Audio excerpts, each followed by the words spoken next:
Okay, back to John. Hi. That prompted a recollection of one of my favorite quotes.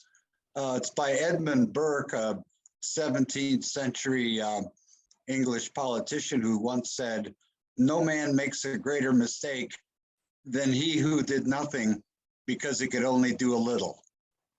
Yeah. I like reciting that to inspire those who think, "Oh, I'm just a little person. What can I do?" Well, just do a little bit then. Every little bit helps. My original thing was, thanks for all your advice. Following on a little bit what Maureen said about the trauma that's gone on with the ERT group here in the U.S. I've been thinking recently, well, for a while now, I read an article maybe about 6-8 months ago about the Chinese ramping up their UFO study program and using their sometimes superior artificial intelligence to look for patterns and details in the reports that they're gathering. And I'm sure that the intelligence agencies in this country are extremely aware of that. And I envision what is going on as somewhat of a space race. Who's going to get the alien technology first, and whoever does will have a great deal of advantage over its opponents. And I think that explains a lot of what's going on with grabbing of information, and those people that have perhaps been co-opted into helping this effort. Perhaps they've had a little talk aside saying, "Are you a loyal American? Do you want to help, us in this battle against foreign powers?" And patriotic Americans will be swayed by that. It's just not going on. It's going on in a kind of an ugly way. But I think that for me explains some of what's going on here recently. And I just wondered if you had any comment on that. Absolutely. You have just worded that so beautifully, John, I'll tell you. I totally agree. And the thing is, and I can't name people, but there's there are underground groups forming of experiencers who are long-time experiencers, experienced people, older people like myself.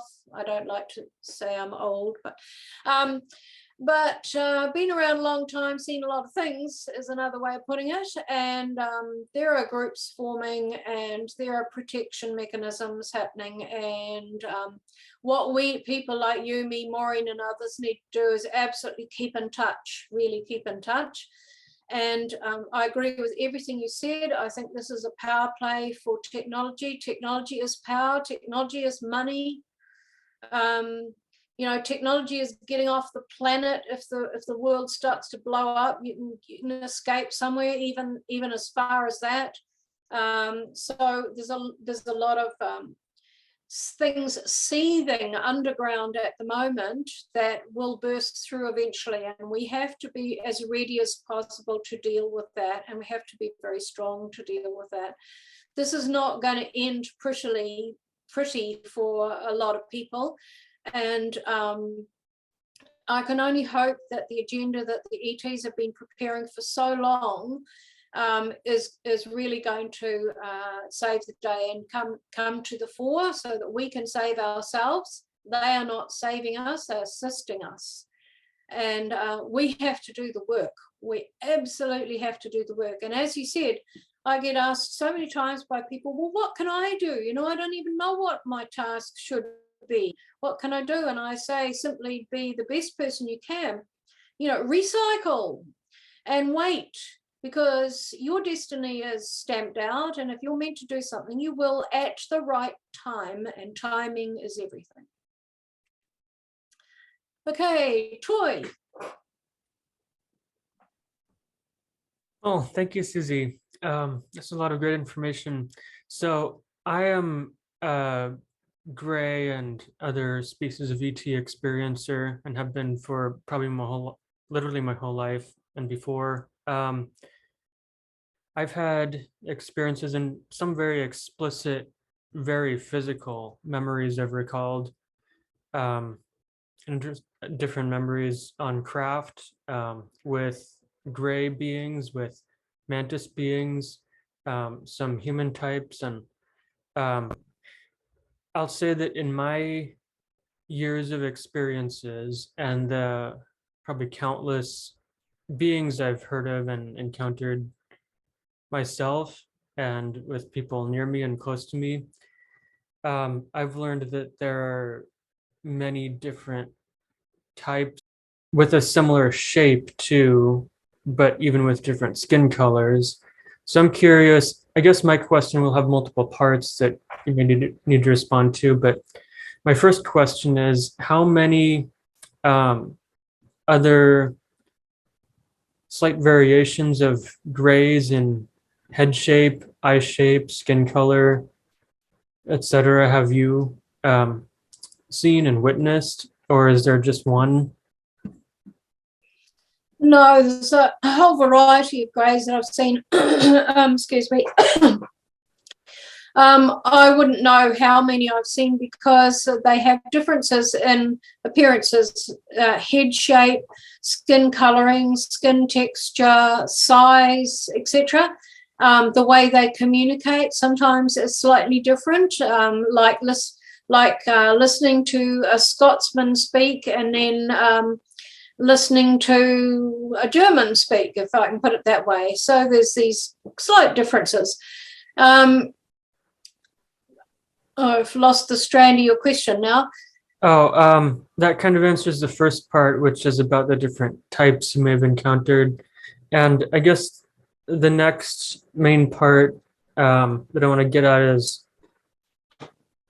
have you witnessed them using similar technologies amongst each other? And does it seem that they are, at least the majority of them, working for the same or similar agendas? Yeah. Okay. So that's what I was going to say. If we look at some of the abductee reports as opposed to experiencer or contactee reports that tend to be more positive, if we look at some of the traumatic events that people have experienced, there's a number of possible reasons for that. And this is not demeaning people's experiences at all. This is just simply examining what might be. So we have people who go on board, and I've actually seen them on board, and they're panicking and they're afraid because they have somehow slipped in the altered state that you're often transported in, and they haven't come into the full state of being and cognizance once they get on the craft, so that they go, oh yeah, I'm back here again, everything's okay, what am I doing this evening?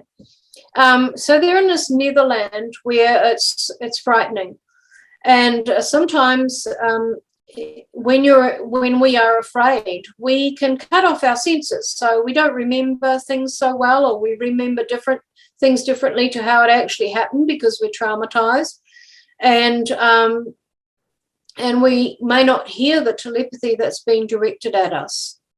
And some abductees, as they go along the track, they say, well, look, actually, my memories are quite good now. I'm not frightened anymore. I can hear what they're saying to me, and haven't been harmed, so I'm sort of in a comfortable space with it. But then there are other abductees who have had report shocking things happening to them, things that I would not expect to see on any craft I've been on. Invasive, painful, traumatic experiences, and that's very real. So how do we explain that? One of those explanations may be that that they are communicating and having contact with a different species of grey that is not involved in a positive agenda, whose agenda is not good.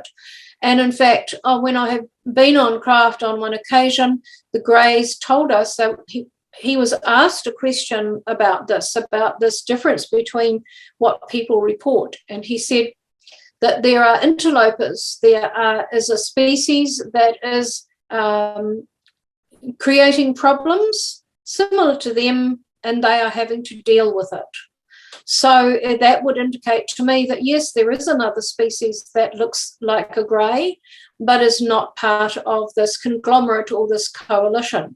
Now, it's interesting, Troy, that you mentioned greys, different species of greys, mantis, and human-like ETs.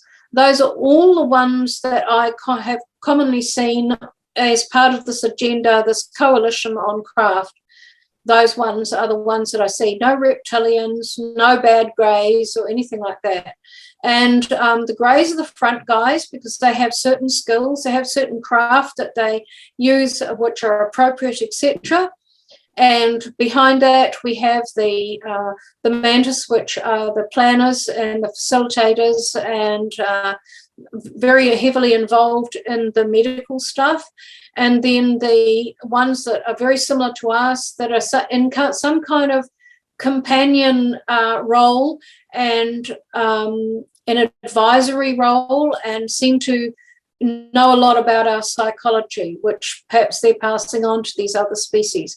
So there is a coalition working together. And then the other species, if I can put it that way, that I have seen is what I call the rootstock of the greys. So these are what I call the elders. They're exceptionally lined. They're very small. They're very Yoda-ish, I guess. Very lined, and they are very elderly. And it is they are maintained, if I can put it that way. They are genetically part of the rootstock of the grey race. That grey race. Most of the greys that I see on craft are a huge mixture. They've been mixed with I don't know what on some other planetary system. Some have blue eyes, violet eyes, some have the black eyes, some have a lot of wrinkles and some don't. Some have patchy fawn-coloured, chocolate-coloured skin. They're not all grey and white. And they might relate to you slightly differently. Some are more officious than others. Some are more aware of the time constraints, and some are more happy to have a chat to you before you go. So there's a wild mixture there, but they are the ones that I've had contact with are certainly carrying out a positive agenda for our advancement. Maureen, I see you've got your hand up. Is that a mistake or? Yeah, to kind of elaborate on what I was speaking about before, again, the last 4 months, and I think it pretty much dates from the establishment of that UAP permanent office in the Pentagon. It's like all interest in experiencers has ratcheted way, way, way up. Mm-hmm. And what bothers me in this regard is that this is an office in the Pentagon. And when Congress, when the bill was written to establish this office, UAP office in the Pentagon, it originally had a board of 25 civilian scientists, academics, people out there, in academia, in the science world, to be a part of this. Well, that was cut out. And I think largely because there are interests that want to weaponize everything, weaponize and profit on everything that experiencers have to offer.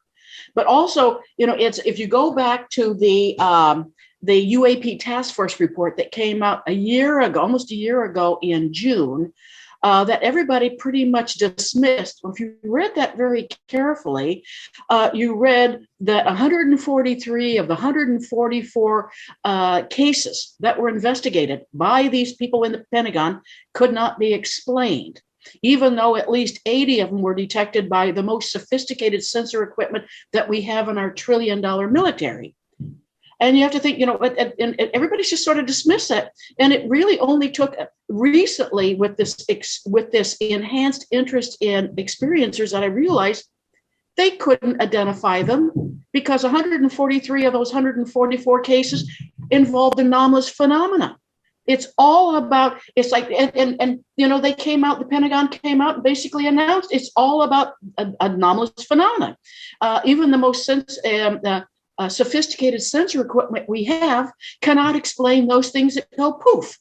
And it's and then if you read the excellent book Skinwalkers in the Pentagon which was written by George Knapp, Colm Kelleher, and James Lukaski, it's all about anomalous phenomena. I mean, that is everything. And I could probably get fired as a Washington State director, but I think doing these sighting reports is absolutely pointless because there's nothing in the sky. There's not a bug in the sky that isn't being surveilled, identified by satellites. I mean, God, 60 years ago, the Navy had telescopes that could identify something 6 by 6 square from 200 miles away. I mean, that was 60 years ago. So it's like everything that's in the sky is known. What they don't have is the anomalous phenomena. And that is absolutely the root of what experiencers have to offer in this equation. Experiencers, as far as I'm concerned, are everything. Yep, I think that they know who some of the craft are being flown by, and I think that more recently there's some who have come in, perhaps the interlopers showing their face that the Greys talked about, who they don't know who they are, and they're trying to find out who they are. And the only way that they might be able to do that is by finding out what experiencers know about different species and what experiencers can tell them. And I also noticed, Maureen, that recently they started, the Pentagon people, they started using the word consciousness. And I heard that for the first time. It's been UAP and this and that and everything else, all the standard terminology. And suddenly they came out with consciousness. And I thought, aha. So now experiencers will become more important to them because we have had experience with ET consciousness. And now suddenly they are realizing they need to know how, if people have had contact with ETs, they want to find out from these people how the ETs tick. How do they communicate? What do they think? What do they know? What can they do with this consciousness? And is their consciousness a threat to us? And I can see the dialogue singing along nice and sweetly with all these new faces out there all over podcasts and interviews and documentaries, all the new faces from the Pentagon, etc. But there's big gaps in what they know, and they're not letting on that. There's big gaps, and the experiencers can provide the gaps.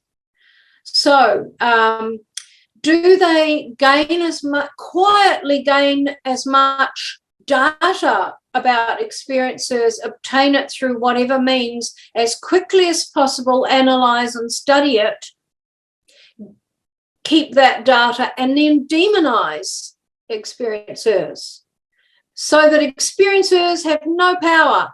But they've now got the power because they've got everything experiencers know.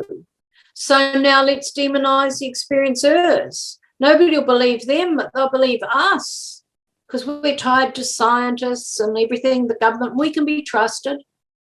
Is this how it's going to go? Because that would tie in with what the ETs said about a time when experiencers' lives would be turned upside down and become dangerous for them. This is only speculation, but hey, there are aspects of this that would make complete sense to me as a lifelong experiencer. Let's terrorize Suzy Hansen on a Saturday night at the conference, get as much information out of her as possible because she'll be scared, and then we'll bump her off. But they didn't get any information because I wasn't scared. Been there, done that before. You know, they send the hoods out to scare you.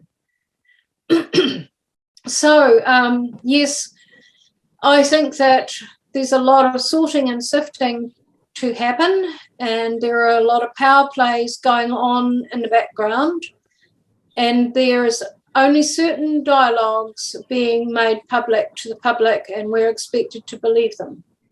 So my advice to a group like this is critical thinking and discussion amongst you is very important. And there are a few researchers, I believe, who are selling their souls because they want to be in on the top level with all of this. And And there are a few who are just cribbing information here, there, and everywhere else, putting it together in a nice format and putting it on their YouTube channel, and people are flocking to it. Be very careful of that too. Be very careful and start using your intuition, because you all have intuition. Use your gut feeling when you're listening to something, and look for things that don't ring right. Even if it's a little thing that doesn't ring right, be circumspect. James, you've had your hand up a while. Hi, Suzy. It's good to see you. And I just want to say thank you for your time. We did meet once and had a cup of coffee, and you shared your book with me, and I so appreciate it. And just exploring the wilderness over here. So down the South Island. Oh, really? Yeah, just absolutely gorgeous. So I'm a Kiwi American, so originally from Northern California, but love living down here. But definitely I miss home. So that's just a little bit of a plug for all my American friends here on this web chat. So you just alluded a little bit to what I'm thinking and what we can do in the ufology world and for humanity as a whole, and that is just to be discerning and follow our intuition, and especially when we're listening to different ufology researchers. So I'm trying to do my part, and I'm developing a website which I'm calling a cosmic detective. And I'm an educator and an intuitive type and a spiritual type, and I believe in finding the truth. So I'm hoping that website will evolve into something where I can help humanity with what with research in ufology, and how that can help humanity evolve. So on that point, here's my question. There's so many researchers, just naming a few, like Richard Dolan, Linda Moulton Howe, Michael Sala, there's Whitley Strieber. There's so many. I'm not Preston Dennett, and just the what you're and Gaia.com as well, and just what you hear in the stories, especially with what Maureen was commenting about the trillions of dollars in military budget, the Pentagon budget. Where is it going, and which apparently we're not aware of. Is it going to the DUMBs, the deep underground military bases? Is it going to off-world civilizations development on Mars and the Moon? Is there any truth to that? I guess that's one question. Do they exist? Are young souls being brought into a 20-year and back program? Is there any truth to that? And then the final question, what do benevolent ETs believe about the role of AI for life on Earth? And can AI experience consciousness? I personally don't believe AI will ever experience consciousness or ever have a spirit. I don't believe that at all. So if you can help with those questions, I'd be indebted. Thank you. Okay, well, I don't know anything about the Americanized side of what you mentioned initially. I think if at risk of offending you dear American people, there is the rest of the world out there, and the rest of the world has massive archives of UFO sightings and governmental involvement. It has massive archives of experiences, but many people within the States don't know this, because your country is so massive that you've got enough to contend with and to study within your own country. So people outside of your country tend to think differently and about the subject, and but America is still very influential in the subject, with the focus on, you know, the CIA, the Pentagon, etc., and government statements and reports. But I think that the rest of the world, you know, I work at some. Oh, sorry. I work in some global groups in this subject, and I think the rest of the world is becoming less and less enchanted with what is coming out of the States. So in terms of the deep underground bases and where the money for the military is going in the States, I wouldn't have a clue, and the Greys have never discussed that with me or any humans I've been with at the time. And I'm sorry, James, that I've forgotten. So that's first two questions covered with my response there, and I've forgotten what the last bit was. Oh, it was in regards to AI. It just seems like that's a force that's just coming on so strong and rapidly. And I don't believe this, but they like to think that they will experience, or they can experience, consciousness, AI. So I was just wondering what you thought about that. Well, I don't have much thought about that at all. The ETs have never mentioned AI or anything like that. They talk about consciousness and our perceptions, but some people say that the Greys are biological robots. I've never found them like that. If they are, they're exceptionally advanced, and they do experience feelings. So if they are AI in some way, then they've cracked it. But those are subjects, unfortunately, that I've never touched on with the Greys at all. Let's move to Jeff then, and then Michael. Hi there, Suzy. Hi, Jeff. My name is Jeff Selver. I sent you my book. You Suzy. did, yes. I'm yes. really impressed. Yeah. Oh, that's great. Thank you. Yes, it's such an honor to actually meet you and to talk to you. And so my whole, you know, I'm convinced. I experienced that room that you talk about, the cosmic. I can't remember the name of the chapter, but what I call the white room. Yep. And I'm certain I've seen you in a presentation somewhere, presenting on someone else who you know who had experienced that room. I'm convinced Linda Porter, who is in one of Linda Moulton Howe's books, goes into a consciousness white room space, and there is some type of consciousness events that occur there that seem very close, very similar to this. Yes. And then in my contact event and in my book, there are other humans that I interact with, and we're all kind of part of an experiment also, almost, to around this room. It's like the beings were using this room and then seeing the impact it has on our everyday waking life without knowing, you know, they're able to kind of seal up these memories. So we're not aware of the impact or where we're getting this alteration or change of consciousness, if you will. So I wanted to know how have you heard of this before in your own research? And do you know more and more people who've experienced this very similar room? And what's your thoughts about this? I'm very curious to hear this. I have you and Linda Porter about the only ones that have talked about this white room. And one other guy in Auckland. I find it hard, Jeff, to even put into words the effect that room had on me. Yes. And I'm going to do a follow-up on this in the book I'm writing at present.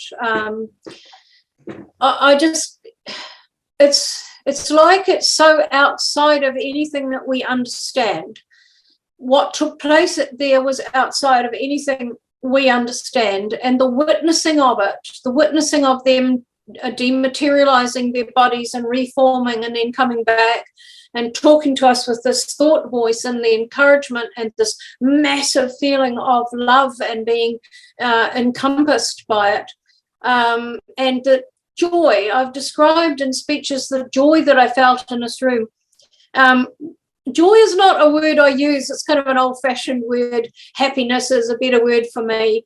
But this joy takes it to a whole other level where you felt such joy and oneness with everything that it was almost like was just on the edge of letting the body go and disintegrating. They took you right to that point. And I agree with you. It was an experiment. They were seeing how we reacted. They were seeing if we could do it. And it was leading somewhere in their mind. So in their mind, that they're working on something at the moment for us that has this aspect to it. Because a lot of their bridging technology is working on something for us to lead us a little bit further on. And as a medium, I've always known that, the body is just the overcoat for the soul, the spirit.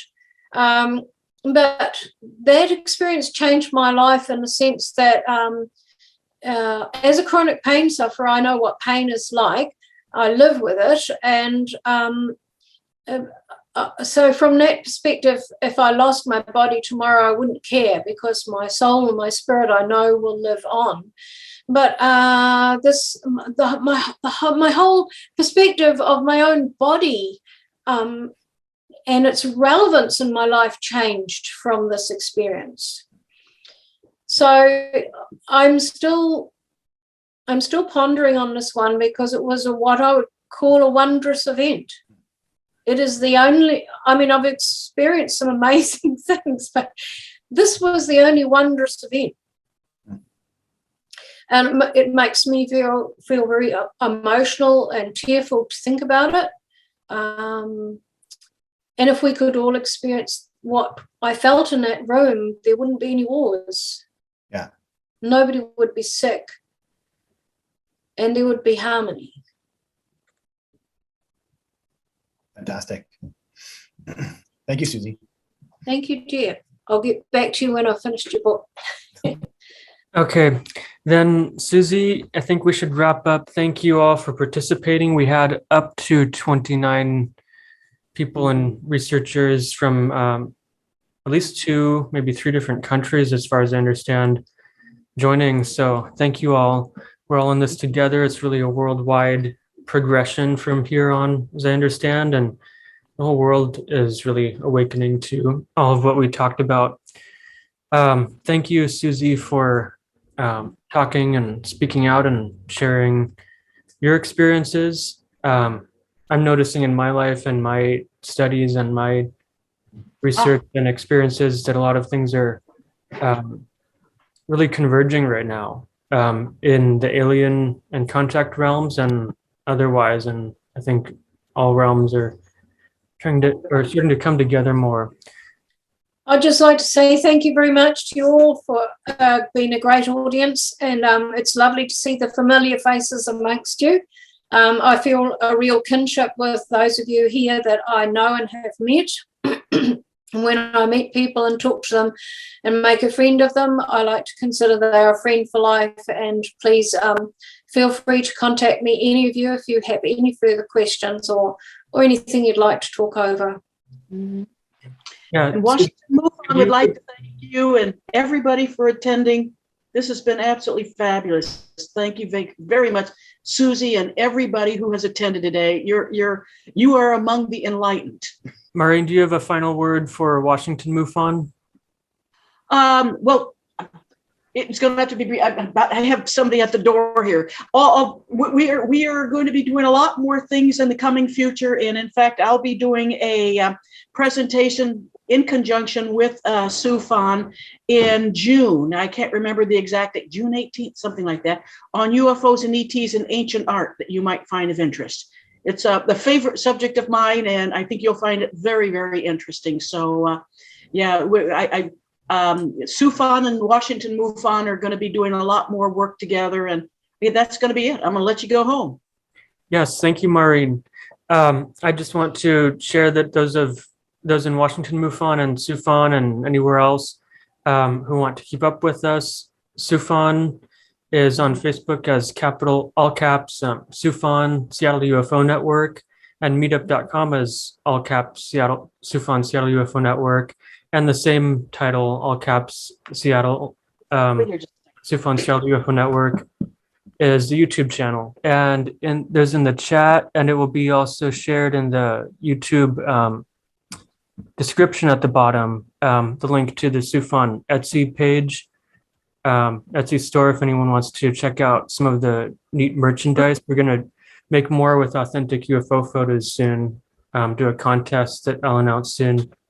So yeah, all of the proceeds go to supporting all of our operational costs. Again, another thank you for everyone who attended, and this has been really a pleasure, and it's great to get this word out and connect with each other.